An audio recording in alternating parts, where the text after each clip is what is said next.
Yep, you read that right. Ford denied my lemon law claim, and for good measure, they went ahead and canceled my suspension warrant. You haters, comments are gonna write themselves. I know half of you guys aren't gonna even make it through this intro, and you're just gonna start typing. So yeah, go ahead, the haters, go ahead, start typing. I'll wait. What about a Toyota? Someone said they got the lemon law denied? Did somebody say they got the warranty canceled? Have you posted something? Where's the dislike button? Well, you can't modify in my experience off-roading. That's not a Raptor. It's Raptor. It's not a Raptor. I've off-roaded. I'm dreaming with someone that off-roading. I know a guy. You know a guy? I know a guy. My dad has a Raptor. Should have bought a Toyota. Yeah, I can already see it, but you guys go, no, I looked at it with magic dark and that's good. Can I get your 37s? Oh my god. I want your 37s. Fucking vulture. We're friends. Where's your like fucking bald head and your wings and shit, you damn vulture? We're friends, right? Can I get your 37s? Get out of here. How about your KCs? Can I get your KCs? Get the fuck out of here. Your fire extinguisher. Can I get your fire extinguisher, man? No. Get the fuck away. Get the fuck away. All right. How about your jack? You selling your Devers? How about your my bump God, stops? You stink so bad. Go away. Fucking vulture. Go away. Part it out, bro. Hey guys, hello, Keep It Dirty Off-Road. Ford did deny my lemon law claim, and they went ahead and voided my suspension warranty. I'm going to get into more detail later, but before we start, we got to address a couple subjects. We're going to go over and clarify what the desk shake is, because a lot of you guys are confused on what it is and what it takes to bring it out. Second, I'm going to show you guys the results of our testing. We did quite a bit of testing last weekend to see if replicated stock, so I'm going to show you guys that. And then we're going to talk about Ford denial, how they voided part of the warranty, and then I'm going to let you guys know what we're doing next, kind of get things figured out. Part it out, bro. Okay, first things first, we need to talk about what desk shake is, because you guys are very confused. Now, a lot of you guys are confusing desk shake with what happens on Jeeps. Jeeps have a very different steering system. If you look at the steering system on the Jeep, it's very different than what's on the Raptor. There's a little pitman arm, you got a bar that goes to one side, and then from there, you have a second bar that goes to the other side. You have joints, ball joints at every single corner, plus you have this guy right here that helps with the steering. If any of those joints wear out, you get the death wobble, and you get it at highway speeds, and it's very consistent. It's a drawback of this type of system. Even the Super Duties have it. On a Raptor, you have a different kind of steering system. Oh, that's right. Raptor's not here. Raptor's at the dealer. Yeah, so why is the Raptor at the dealer if they deny part of our warranty claim? We're going to get onto that later. The Raptor has a very different steering system. Yes, I know this is not a Raptor. This is the loaner they gave me because she's going to be there for weeks. Put a sticker of the Raptor on there. Here. It's Raptor. This thing is off-road capable. Can handle any terrain now. Mark up 50 grand. I'm going to use a graphic here and show you guys the difference. Raptor uses a rack and pinion system. For those that don't know, there's a very big difference between the pitman arm, drag link type setup over there to the rack and pinion system that's on the Raptor. It uses an electronic rack and pinion. Most of you guys are used to a hydraulic rack and pinion. You got this. Rack and pinion. English. And there are options to reinforce that from different types of racks that you can get, aftermarket racks. There's even swing arm setups. You can do more oil. There's a lot of things you can do to reinforce a rack and pinion system. The Ford has an electronic system. Nobody, and I mean nobody, makes a way to reinforce that system. We've looked, and there's a few drawbacks with it. Those that off-roaded, those that do bulk kits and all that stuff have had problems with the Raptor steering system. From weak seals that go out really easy to full-on blowouts, cracked. I've seen a bunch of cracked ones, and it's all because the electronic steering system is a little bit on the weaker side. Now, Ford considers that steering rack bulletproof, which is kind of surprising. Anybody that off-roads these trucks knows it's not bulletproof. If you watch the TFL video, there's a little clip where the engineer said it's bulletproof, so we're going to keep it for the Gen 3. Kind of sick. Hey man, what about your springs? Shut up. What's happening on the Raptor that's causing it to do all this stuff? There's a system in the truck that activates the electronic motor in the power steering, and that's what's causing all of our issues. It doesn't happen on the roads. It doesn't happen on the highways. It doesn't happen in those situations. The only time the steering will start shaking violently is on trails, on rough roads. What happens is something activates the electric motor, and if you try to brake on washboards, the steering wheel will shake so violently that it'll either sprain your wrist, crack a thumbnail, or even worse. And when the problem gets bad enough, if you even just roll over a wash, just rolling over a wash, something that Raptors can handle no problem, it'll jerk violently too. Now, the whole time this is happening, it's also damaging the racks. The more it shakes, the more it damages the components. Ball joints wear out quick. Linkage arms wear out super quick. The steering wheel becomes loose. And that's kind of where we're at right now. Every time it's happened, my steering wheel came loose and the truck is at the dealer right now getting service because I normally fix that. And I was told that I shouldn't be fixing that. I should be having the dealer do it and having it documented. I usually fix it because it's kind of dangerous to drive a truck with a messed up steering wheel. We didn't fix it this last time, took it to the dealer, and it's been sitting at the dealer for over a week and is expected to be home in 3 weeks from today. Yeah, it's going to be at the dealer for at least a month because parts aren't available and they don't want me to drive it home because it's not safe. Imagine that. Ford says it's not safe to drive, yet I can't get lemon law buyback. Interesting. Now, what are the results of this stock testing? Me and the boys try to do a couple of things. We initially tried to go to our normal test spot. It did not work. It didn't work. Our normal spot, the recent rainstorms, actually smoothed out, which kind of sucked. And we ended up going a little bit farther into this road because it's very rough. We couldn't get up to speed, and the only thing we could replicate was the jerk. We would do the heavy braking, and then every once in a while, the steering wheel would jerk pretty violently, and, but that's it. All right, guys, so we're on our way with the fully stocked truck to see if the dash shake is still happening. Already, I can tell you a couple things with the truck not having any weight on it. It handles completely different. I mean, the truck feels like a sports car all of a sudden now. Peppier, I mean, that's what not having 600 pounds in the back of the bed. We're about to see if the problem is still there. Let's see if this road got any better or worse. Yeah, right here. It got a little bit better. It's not as bad. We're at 50. This truck got better. Yeah, this road got really nice. That was actually kind of smooth. So we'll see up here where it's a little rougher. This is what we're looking for. This roughness. Having a hard time getting the speed. Right here. There it is. It jerked a little bit. It jerked just once, but it jerked. That fucking hurt, actually. Drift it. Why am I gonna drift it? You want your truck to go drift? Come on. Right here. See that? Yep. Yeah.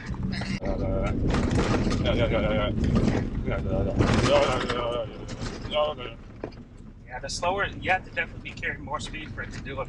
But it's still jerking. It's still jerking out of my hands. Let's try it over here. Maybe we might be able to get up to speed over here again.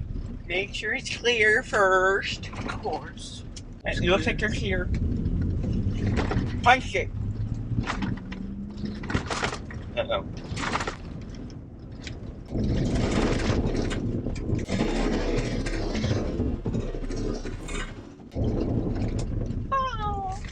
It's not as bad, but it's still there for sure. Yeah, it's still there. So we ended up going to our favorite Powerline road where we can replicate it the easiest. The reason why we use this road is because we can get super high speeds. If you guys remember, this is a relatively smooth fire road with every once in a while it has some obstacles.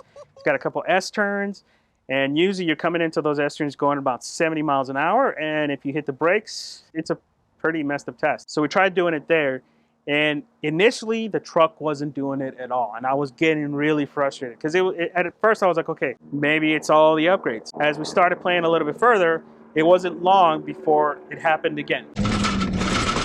There it is. See it? Yep. So it still does it. You just gotta be going pretty fast, and it takes more to get it to do it. I think my alignment's really off now too. I'm having to compensate more for the wind all of a sudden. Fuck that hurt. God damn it again. Shit we do for science. But did you see it? It did fucking jerk violently, just like how it did on that other road, right? We couldn't get it to do it unless it's extreme conditions, but it still does it. It's still there. So if we ever get into an oh shit moment, which can happen a lot, it'll dash shake again.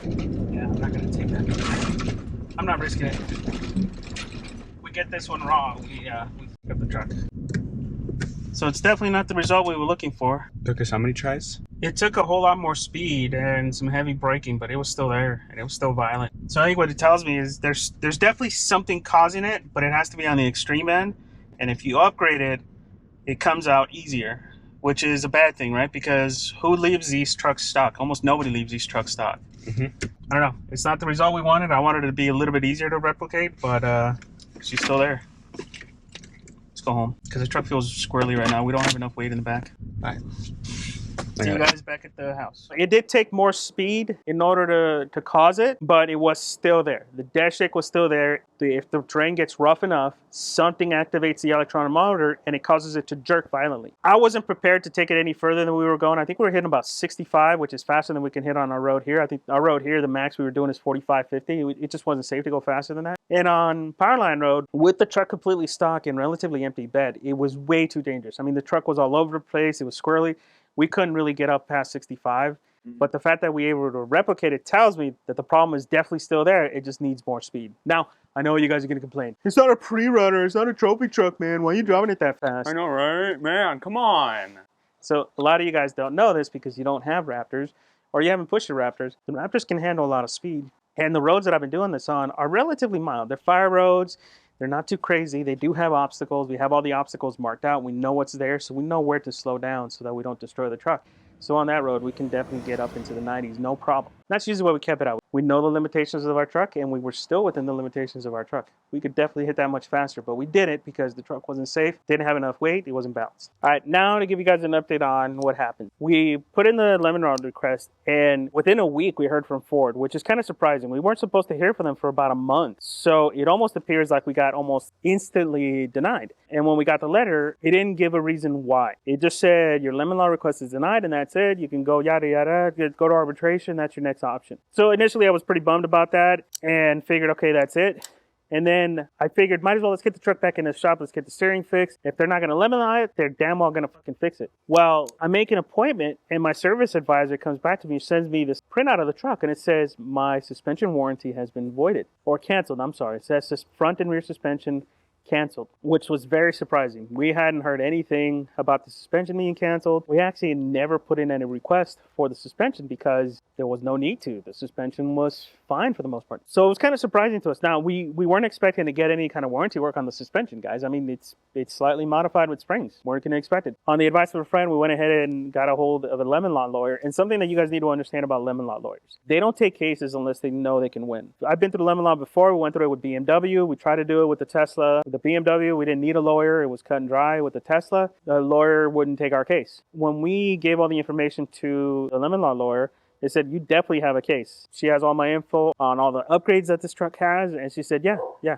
you definitely have a case. We may not be able to get full buyback, but she can definitely get us a settlement based on what's going on. Because one, the truck has been having issues for quite a while. And it's to the point that it's a safety issue. It has actually injured us, right? Second, the fact that they canceled my suspension warranty without saying anything is a big no-no. And because of those factors and the fact that they replaced 3 steering racks, they've replaced tie rods multiple times, they've replaced the steering things to the column. They're obviously trying to fix the issue, and yeah, they should have accepted the lemon law. So that's where we're at next, guys. So we hired a lawyer. She's definitely going to take a look at it, fight our case. The only problem is that it's going to be a long, long battle. Right now, with the way COVID things are, average duration for lemon law cases is 6 months or more. So unfortunately, that Raptor's in limbo, and we can't drive it much. While we're in a lemon law case, you're not allowed to drive the vehicle more than 1,200 miles a month. And that's a good faith thing to help the lawyer win your case. So that means that we can only take it on one trip a month, which kind of sucks. So I know a lot of you guys are wondering, what is next for us? What are we going to be looking to get and replace the Gen 2 Raptor?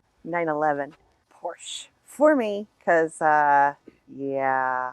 If you guys don't know, that's my wife in the background. She's back by popular demand. We have a lot of followers that keep asking, where's your wife? Especially the Saudi guys. Shout out to the Saudi guys, my Saudi followers. As soon as I told her, what'd you say, honey, when I said we need to replace the Raptor? Fuck that. Let's get a 911 or a rally car. For me, you're just good at crashing, honey. You've done the off-roading for like 2 years. You suck at it. No, we gotta put like the images of all the broken parts, everything, Yeah. the totals. I'm a great driver. I deserve a 911. You fought with the Rosebush and lost. Yes, but I won eventually. I got out of the driveway. You won eventually because it's now gone. Well, yeah, but it was a Prius against Yeah, at least a I haven't hit a Rosebush. rose bush. You've hit a bush. You've hit a You many bushes. drifted into a bush. You hit a UTV. We were going really fast. You almost it was at the down loop. a hill. It was at the loop, like down a hill. Yeah. when Down your a mountain, ABS I'm sorry. system broke down. You almost drove off a Oh, cliff. that's right, up at the Yeah. top. Yeah. We lost the sensor and almost drove off a hill. Yeah, a mountain. That was a mountain. That wasn't a hill. That was a mountain. Okay, fine. All right, so there's 2 options that we can go. Well, technically 3, but if you guys saw my last video, the TRX isn't an option anymore. No way. I don't love you that much. TRX in our hands is a dangerous thing. I think we would break that thing first trails out. You could buy the TRX for me. With the way you drive, that engine would be amazing for you. Nobody would be able to cut you off or anything. You are such a wuss when I drive. There's nothing wrong with the way I drive. You don't want to be in a car with her. It's terrifying. It's freaking scary. You know, Very aggressive. I have 3 seatbelts on it in the back seat. there's nothing wrong with the way I Too drive. aggressive. Oh, please. Way too aggressive. You drive from San Diego to here to You are Menifee the every day. you are the reason why old shit handles were put into cars. Good reason, too. I know an option is to drive the Jeep. I don't want to drive the Jeep. I don't want you to drive the Jeep. Talking about steering issues. No. Oh my God, the steering. I don't know how you Jeep guys deal with that There's steering on the nothing Jeep. wrong with the steering. It's awful. It's not precise. It's like tons of work. It sucks. Please. It's just you can't drive it. Yeah. And I don't think she's gonna let me take it off road and break it. Well, you can. I'll get my 911 faster. Oh, yes, please take it off. Please, somebody, please ask him to go off-roading in my Jeep. Please, I need him to total it. Find a UTV again. Shut up. Find a UTV, please. Oh my God. No. No, I don't want to go through that crap again. No, this. No, we've had a lot of work on your steering. That thing is brand new, and in a year, it's been to the dealer twice for steering issues. And I know it's my complaints. It's not your complaint. If I remember correctly, it went into the dealer once, twice, but once for them to diagnose, 2 for them to fix. So that's technically 1 visit. That's 2 visits. That's one That's visit. 2. That's They 2. diagnosed and fixed the next visit. That's 1. Whatever. So the Jeep's not an option. you. If we do roll with the truck, we're only going to do it once a month, and the truck's all stock. It's not going to be built up enough to lead groups. So if I do, lead group, you know, you have bad luck. if we do go out, if Costing we me do a lot arrange of a group, money.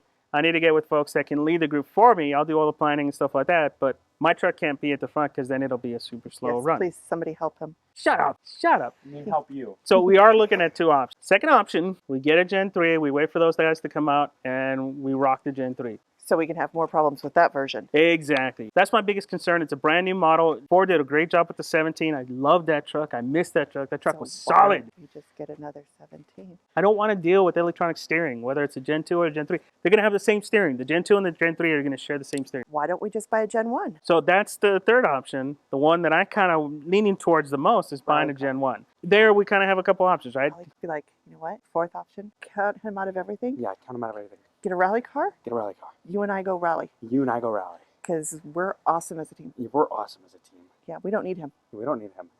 And then he can stay He at can home. cook. He can stay at home and clean the house while I go out. I know he can cook. Yeah. Okay, so the other option is a Gen 1. There's a couple things we can do with a Gen 1. We can get like the cheapest Gen 1 out there, get a high mileage one, just to kind of show you guys what I like that option. you can do with the Raptor, right? And show you guys you can get into a Raptor in the 30s and 40s and have a lot of fun with the relatively stock Gen 1. Doesn't sound cheap. That's 30, cheap for a Raptor. 30, 40s. That's I not- mean, I could get it in the 20s, but it's going to have over 200,000 miles on it. what's the problem? What's your Beamer? No, listen, no, don't bring the Beamer into this. Yeah, the Beamer's It having shit some- still isn't smogged. $1,000 later, still not Oh my smogged. God, shut up. The other option is the option that I'm kind of leaning towards is getting a fully built up Gen 1. There's plenty of them out there that are already built up, found one already, but the out of pocket costs are super, super high. Told him put the knee pads on. I need to get some expert advice from Scrapper on that one on how to use those knee pads. Buy some cucumbers. Give him some practice. The built one's an option, but it's a big down payment, right? You got to come up with 20 to 30 grand to cover the cost of the additional upgrades plus tax and licensing, because the banks aren't going to finance 100% of that, right? They're only going to finance up to what the K-League Blue Book value is. You know, I thought of another option for you. What's that? We just buy a cheap Raptor and you make it into a street queen. We can go out the boys. 22s, lime green. Get a Mustang. You can go out with Sean. Get a Yes. GT350. Yes. Let's do that option. What? The Street Queen option. Or you could go Hey, get a hey, Mustang. go to your barn raising. Come on, I go can't- to your barn raising. I can't. Go trim some butter. Go No. trim some butter. No. By the way, it comes in all Joe Dirt like that. See that? There's nothing there. There's nothing there. This isn't hair. It's just he hasn't washed his face. That's all it is. You want to come to the barn racing with Oh my me? God, go put some deodorant on. Fuck Come on, let's go to the barn racing together. Put some deodorant on. I Turn don't butter know- with me. I don't know how he forgets deodorant. I have it in all rooms just I for don't. him. All right, Dead so that's serious. kind of where we're at right now, guys. We have to decide on what we're going to do next. That truck, the truck we have now, the Gen 2, is in limbo until the case gets resolved. We're not going to be able to talk too much about it. If we can, we will, but we're not. We can't talk too much about that case until it's resolved. Where'd your lips go? The truck that has the problems, is that the one you're thinking of giving to me while you trade in my Jeep to get something else? Maybe that's an option. Yes, that's a good option. Why I Yeah, gotta glad get you the thought broken of it. one? Glad you Why thought of it. why do I gotta get the broken one? Think mine is broken, huh? Why I gotta get the broken one? You always give me the broken ones. Why I gotta get the broken one? So that's an option that you came up with. No, You said you get 2 something o'clock traded in the morning, I was dead tired, and you wouldn't shut up. I couldn't sleep. I couldn't go back to sleep. I was up from like 2 until work. I almost had a fully built Gen 1, guys. All I had to do was tire her out, literally. 2 o'clock in the morning, I hear, can't sleep. Let's talk about my truck. I don't know if you guys do, but stuff gets stuck in my head, and unless there's some movement on it, I'm stuck on it. I can't get past it. There's pills for that. Well, Valium, Works awesome. I'm telling you. Wellbutrin. You fucking need a that. 38 to the temple, what? Fry pan. Oh, Fry pan's cheaper. All right, so that's kind of can where we're learn at, to love guys. In the future videos, I think I'm going to go over some of the options, good and bad, and start looking at some trucks. We may even put some of that on the You're video. looking. You've already been looking. Well, yeah, we've already been looking. You've been looking for 6 months. 6 months, 2 months. 2 months. So we're going to be looking at a few trucks. I have already been looking. Yes, I've been looking. The one thing that's certain, though, is I don't think I want to go back to a Gen 2, and it's just a matter of, are we going to wait for the Gen 3, or are we going to get a Gen 1? I'm leaning towards a Gen 1. I think that's going to be the better option for us, and it may be the more reliable option. I don't know. Get a Toyota. Toyota. I hear they're reliable. I hear they're reliable. More to come. The fight's not over. We still got a lawyer, so hopefully here in a couple months, we either get a settlement or we get that truck gone, and then we'll get into something new. I'm going to try to weasel my way into something new beforehand. We'll see what the wife allows to do. All right, guys. Thanks for watching. Thanks for watching me get abused. Thanks for watching me get abused by the wife, and we'll see you guys on the next one. God damn, man. Seriously. What did I do?